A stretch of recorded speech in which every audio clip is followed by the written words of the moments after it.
Hey guys, in this video I'm going to show you some solid evidence of ancient machining technology at Hoysala temple.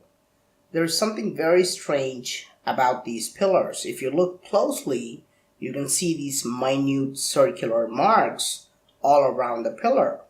These are created as a result of machining the pillar on a lathe. This process is called turning. There is no way to achieve this with chisels and hammers manually. If you look at these pillars, it is crystal clear that they were made with machines. In fact, archaeologists agree that these pillars were created in a lathe, but offer no convincing explanation as to how these huge pillars were machined 900 years ago. Nowadays, we are able to create these fascinating grooves and designs on a lathe, but machining a 12-foot tall stone pillar would be a very difficult job even today.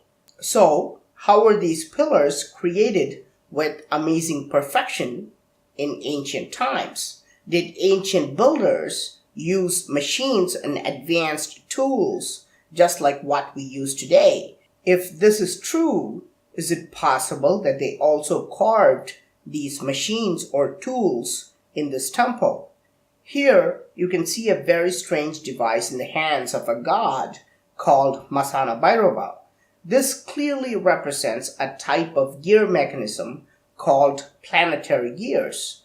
The outer gear has 32 teeth and the inner gear has exactly half the number, or 16 teeth, which is precisely how we use reduction gears today.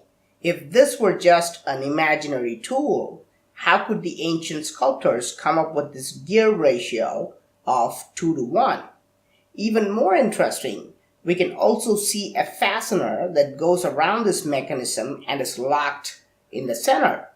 Today, we use the exact same technology. We use something called a circlip lock or a snap ring to keep these things in place. If historians are right, how could primitive people working with chisels and hammers imagine such a mechanism?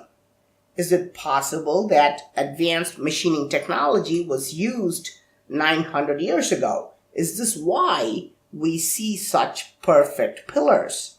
What's more interesting is that this god is called Masana Bhairava, which means God of measurement.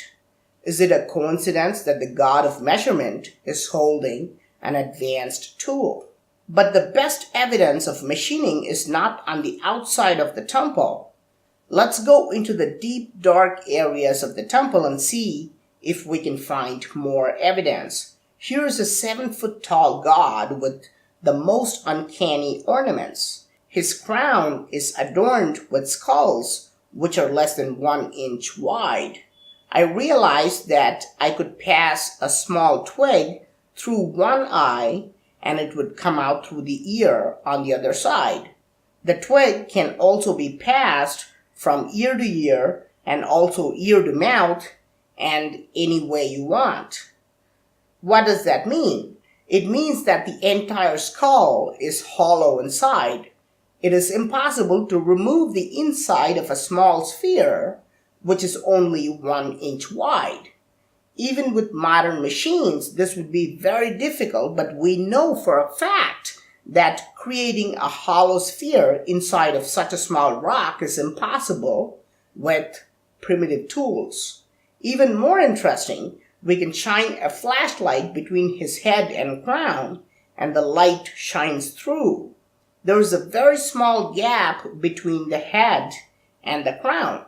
I tried to slide the same twig, which is about 3 millimeters wide, but it would not go through. This means that the gap is less than 3 millimeters wide.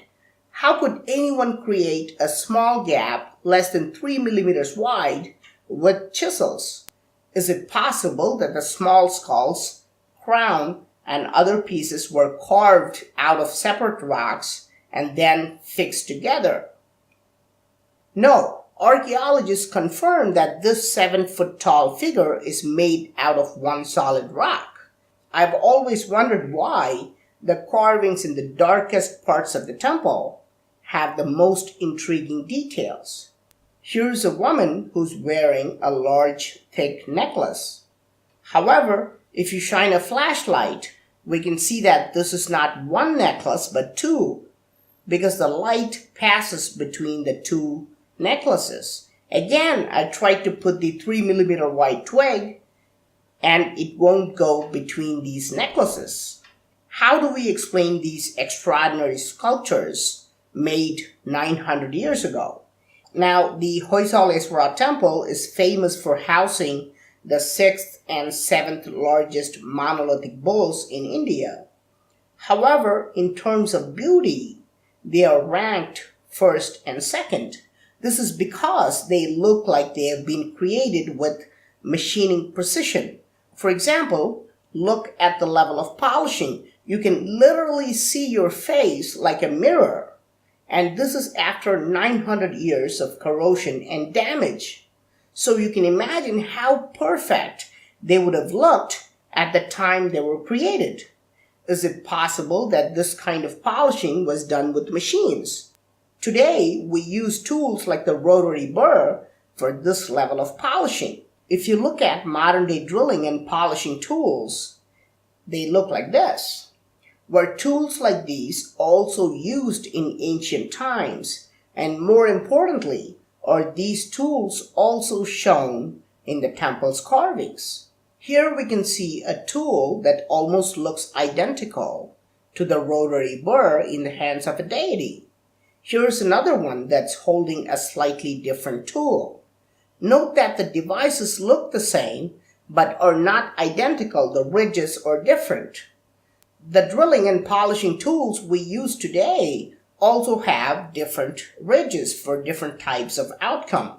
Around the world, we can see gods holding this mysterious tool that is thought of as pine cones. Are these really pine cones? Is it possible that the gods in this Indian temple are also holding actual pine cones and not tools? Well, there are no pine trees in India, so how could the ancient builders in India have seen pine cones 900 years ago? Since that is not possible, is it possible that these gods shown around the world are holding an advanced tool that was used for machining technology? Is this how the world's greatest megalithic structures were built? Also, many of these quote-unquote pine cones shown around the world are depicted with a long base, just like any modern tool. In a previous video, I've also shown you a telescope carved in the same temple. How was this created without using machines? So, what do you think were advanced machines and tools used 900 years ago? If they were not used, how do you explain these turn marks and grooves, holes that are less than 3 millimeters wide, and incredible polishing? What about these planetary gears and strange tools? Please let me know your thoughts in the comment section. I'm Praveen Mohan. Thanks a lot for watching. Don't forget to subscribe, and I'll talk to you soon. Bye.